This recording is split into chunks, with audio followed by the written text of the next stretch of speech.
Menurut gua ini gawat banget guys, gawat. Gawat bagi masa depan bangsa karena kebijakan pendidikan di masa new normal ini bisa menjadikan generasi emas Indonesia yang seharusnya bisa kita andalkan menjadi penerus masa depan bangsa menjadi goblok. Goblok. Assalamualaikum warahmatullahi wabarakatuh teman-teman semua, balik lagi bersama gue Vasco Rusemi di Macan Idealis. Nah teman-teman, hari ini gue mau diskusi sama kalian mengenai skema pendidikan yang ada di Indonesia. Ini kritikan ini sangat penting buat gue karena ini menyangkut kehidupan dan masa depan bangsa Republik Indonesia. Kafe dan mal dibuka, tapi nasib sekolah masih nggak jelas. Pak Presiden, tolonglah dengar keluhan kami. Tidak adanya kepastian di saat pandemi COVID-19 melanda Indonesia membuat dunia pendidikan khususnya sekolah juga harus melakukan reorientasi dalam banyak hal, khususnya penyelenggaraan kurikulum di satuan pendidikan. Meskipun dibuat skema protokoler agar bidang pendidikan tetap berlangsung di masa new normal, namun rencana penyelenggaraan praktik pendidikan secara langsung tatap muka menuai banyak banget kritikan dan juga penuh kekhawatiran. Bagaimana enggak coba? Komisi Perlindungan Anak KPAI menyebutkan 80% loh, 80% sekolah sebagai penyelenggara pendidikan tidak siap dalam menjalankan pendidikan secara tatap muka langsung sesuai protokol kesehatan yang telah dibuat. Dimulai dari fasilitas kesehatan di sekolah, jaminan sekolah selalu dalam kondisi steril, pengaturan format masuk atau tidaknya siswa di sekolah, hingga penanaman nilai budaya baru kepada siswa di masa new normal ini. Apalagi proses pendidikan dengan metode online melalui Zoom dan teman-temannya. Apakah pemerintah bisa memberikan internet atau gadget gratis bagi seluruh peserta didik? Menurut gua ini gawat banget guys, gawat. Gawat bagi masa depan bangsa karena kebijakan pendidikan di masa new normal ini bisa menjadikan generasi emas Indonesia yang seharusnya bisa kita andalkan menjadi penerus masa depan bangsa menjadi goblok. Goblok, gimana enggak? Karena banyak banget curhatan yang masuk di akun sosial media gua, baik itu dari orang tua murid, bahkan dari guru-guru yang aktif berkecimpung dalam kebijakan pendidikan new normal ini. Banyak sekali kasus dan keluhan orang tua murid yang tidak sanggup menemani anaknya menjalankan program tersebut. Guru-guru pun mengalami keluhan yang sama, karena dengan metode pembelajaran konvensional aja, peserta didik masih banyak banget yang sulit memahami materi yang diajarkan. Di daerah perkotaan aja deh, bagi yang mampu secara ekonomi, masih banyak banget orang tua murid yang masih kewalahan membagi waktu mereka untuk membimbing anaknya karena mereka mempunyai aktivitas pekerjaan di luar rumah. Mereka masih bekerja di saat waktu anaknya mengikuti sekolah online tersebut. Ya mau nggak mau kan mereka serahkan anaknya itu kepada pembantu rumah tangganya yang notabene belum tentu bisa membimbing anak-anak mereka tersebut dalam proses pembelajarannya. Nah itu baru yang mampu loh. Bagaimana dengan keluarga yang masuk kategori miskin? Bagaimana? Belum lagi di daerah pedesaan. Daerah pedesaan yang fasilitas internet dan teknologinya masih sangat tidak memadai. Karena kesanggupan sumber daya manusianya pun masih jauh api dari arang. Banyak banget loh peserta didik yang tidak memiliki perangkat HP ataupun komputer dan laptop untuk mengikuti program ini. Lah buat beli makan aja sulit bro, boro-boro mau beli gadget ataupun beli pulsa internet. Ada juga murid-murid yang akhirnya menjadi malas berhipotesa dengan langsung mencari jawaban dari pertanyaan-pertanyaan guru tersebut dengan metode copy paste jawaban dari Google, karena kan pertanyaannya juga dari Google.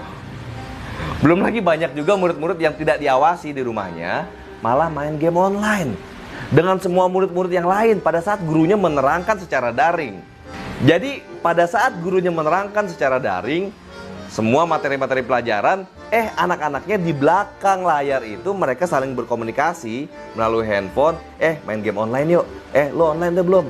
Biarin aja guru tuh nerangin sendiri, kita main game online.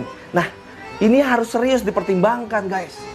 Dari berbagai survei yang ada mengenai penyelenggaraan pendidikan selama masa pandemi berbulan-bulan ke belakang aja, muncul banget ketidaksiapan penyelenggaraan pendidikan. Dari akses fasilitas pendidikan hingga kapasitas dan kualitas guru dalam penyelenggaraan pembelajaran jarak jauh atau biasa disingkat dengan PJJ. Sejauh ini artinya pendidikan di Indonesia masih terlalu mengandalkan kesuksesan kurikulum lalu dan tidak memiliki daya tahan yang kuat terhadap perubahan zaman. Dunia pendidikan saat ini seolah terdisrupsi oleh teknologi dalam pendidikan itu sendiri dan tergerus oleh kenyamanan guru pada model pembelajaran tatap muka yang mengandalkan teacher center. Hal tersebut juga bisa tercermin dari survei yang dilakukan oleh KPAI yang menyebutkan 54% responden guru setuju jika sekolah kembali dibuka. Saya sih meyakini bahwa faktor utamanya yaitu ketidaksiapan guru dan murid jika harus menyelenggarakan kegiatan pendidikan di rumah atau PJJ dibandingkan dengan pembelajaran tatap muka langsung, terlepas dari faktor berbagai keterbatasan fasilitas dan juga rasa rindu mereka terhadap guru dan muridnya. Pemerintah mengambil kebijakan melakukan pembelajaran jarak jauh, bahkan ada guru terpaksa mendatangi peserta didik di rumah bagi mereka yang tidak bisa mengakses internet. Jangan sampai pemerintah gegabah atau terlalu cepat dalam mengambil sebuah keputusan penyelenggaraan pendidikan di masa pandemi ini. Terlebih di bulan Juli 2020 ini merupakan tahun ajaran baru. Bagaimana hingga saat ini belum ada arahan teknis kepada sekolah bagaimana cara menyelenggarakan pembelajaran tatap muka langsung. Sejauh ini sekolah sendiri yang melakukan inisiatif menyiapkan pembelajaran tatap muka langsung dengan menerjemahkan protokol kesehatan yang ada. Menurut gua, hal ini harus dipikirkan lebih serius lagi oleh pemerintah pusat. Jangan hanya mengandalkan pemerintah daerah aja, Pak. Yang sudah keteteran, gue yakin udah keteteran dalam hal mengatasi hal ini. Dengan berbagai kendala tersebut, pemerintah harus segera melakukan penyesuaian kurikulum, baik tatap muka langsung maupun jika harus penyelenggaraannya melalui PJJ. Kembali dengan segala keterbatasan yang ada. Udah semestinya pemerintah melakukan kajian mendalam untuk menyesuaikan kurikulum pendidikan agar memiliki daya tahan dan fleksibilitas tanpa mengurangi kualitas penyelenggaraan pendidikan itu sendiri. Jangan sampai memaksakan pembelajaran tatap muka langsung meskipun berada di zona hijau.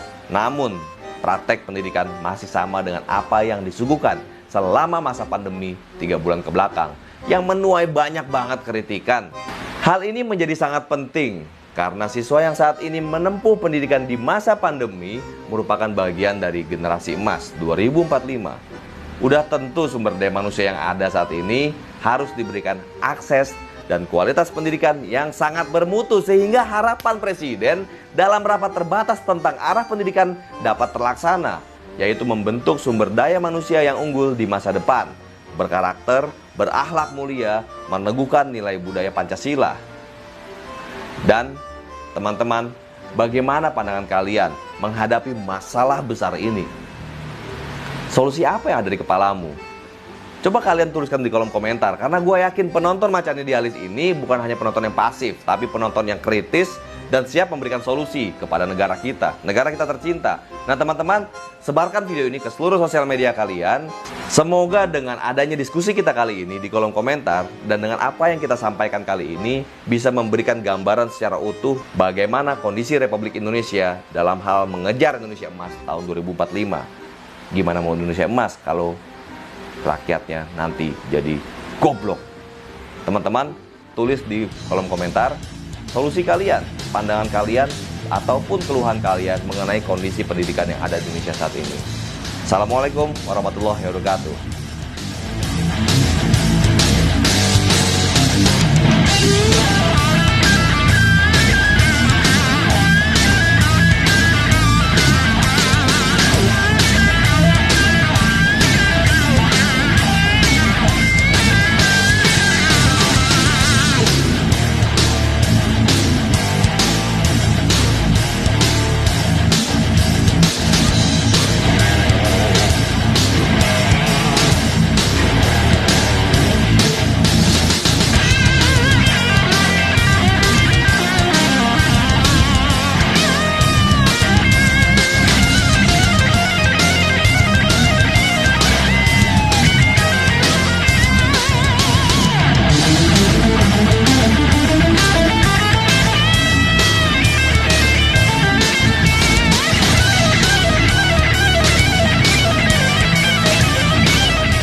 Assalamualaikum warahmatullahi wabarakatuh. Yuk kita gibah bermanfaat. Daripada gibahin orang, mending gibahin pendidikan saat ini, di mana sistem pembelajaran masa pandemi COVID-19 sangat meresahkan siswa, guru, mahasiswa, dosen, bahkan orang tua. Kuota habis, dikira nonton YouTube, main game, padahal download materi, virtual sana sini, kerjaan tugas itu ini, dan sebagainya.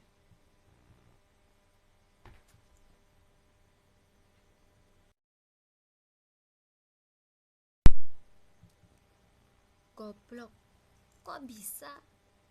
Dalam permasalahan pendidikan saat ini, ialah sistem pendidikan yang digunakan. Video permasalahan pendidikan yang kami ambil adalah perwakilan kata hati setiap siswa maupun mahasiswa yang seharusnya menjadi generasi emas, malah menjadi generasi goblok. Banyak yang mengatakan, udah goblok, makin goblok. Tentu saja demikian. Ada tugas, ya tinggal copy paste dari Google. Bagaimana tidak? Pembelajaran jarak jauh, UTS, UAS, hanya cuma diawasi dari gadget yang tentu saja tidak memungkinkan untuk langsung tatap muka seperti biasanya. Namun, mau bagaimana lagi? Bukankah pendidikan merupakan kewajiban yang harus kita jalankan meskipun berbagai kendala yang harus kita hadapi? Apakah ada keluh kesah siswa ataupun mahasiswa tentang pembelajaran daring ini? Tentu saja, karena kami selaku mahasiswa pada kesempatan kali ini akan menguraikan pendapat dan unek-unek terpendam kami tentang pembelajaran daring atau pembelajaran jarak jauh.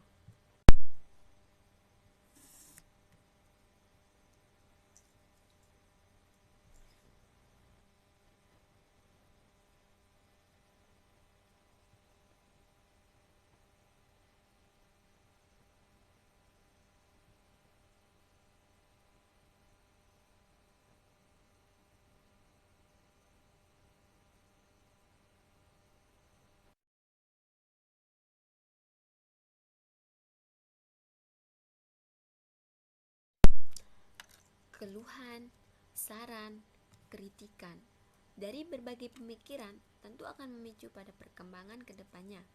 Namun sayangnya, kadang hanya tertahan di dalam angan-angan. Ingin menyuarakan, namun tak mampu. Jadinya hanya mengoceh di belakang layar. Jika sistem pendidikan hanya untuk membuat siswa pintar, maka lebih baik kita belajar kepada Google. Apa gunanya sebuah pendidikan jika hanya memicu kepada kepintaran? Ingat, korupsi diakibatkan oleh orang terlalu pintar. Arti pendidikan. Pendidikan bukan hanya membuat siswa pintar, namun segala aspek bisa terdidik, seperti akhlak dan sebagainya.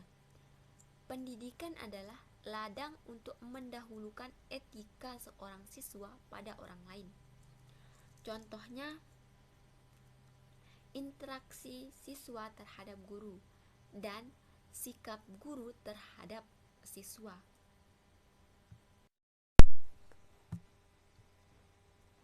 Pemerintah juga harus memperhatikan nasib anak bangsa yang apabila sekolah ditutup dalam jangka yang lebih panjang lagi, maka bagaimana dengan teman-teman kita yang memiliki perekonomian yang minim? Nah, ini yang paling terasa. Lihatlah sekolah yang tidak dihuni karena pandemi ini, malah seperti kuburan atau rumah hantu yang tak pernah terawat. Tapi SPP atau BBP lancar sekali ditagih tanpa memikirkan masyarakat pelosok yang ekonominya kurang. Ada keluarga mau merantau, malah dipersulit, jangankan ke luar negeri. Dalam negeri aja dipersulit dengan harga SWAB tes yang gak wajar. Malah terlihat seperti pepatah, memeras batu yang tidak ada airnya. Permasalahan yang ketiga, mal dibuka, sekolah ditutup. Negeri kita keren banget ya. Mall yang ramainya minta ampun malah dibuka, sedangkan sekolah yang hanya segelintiran orang yang hadir malah ditutup. Ada apakah dengan negeriku? Diberlakukan sekolah daring, namun fasilitas tidak disiapkan. Pernah hidup di perdesaan gak? Kehidupan anak desa itu jika belum dewasa atau belum cukup umur tidak boleh pegang handphone atau laptop atau sebagainya. Karena apa? Yang pertama, ekonomi untuk membelinya kurang. Yang kedua, bakalan hancur gitu. Tapi harus daring. Ekonomi kurang untuk beli handphone, untuk beli laptop. Mau ke konternya tutup dikarenakan pandemi. Lalu anak pedesaan bakalan jalanin sekolah itu kayak gimana?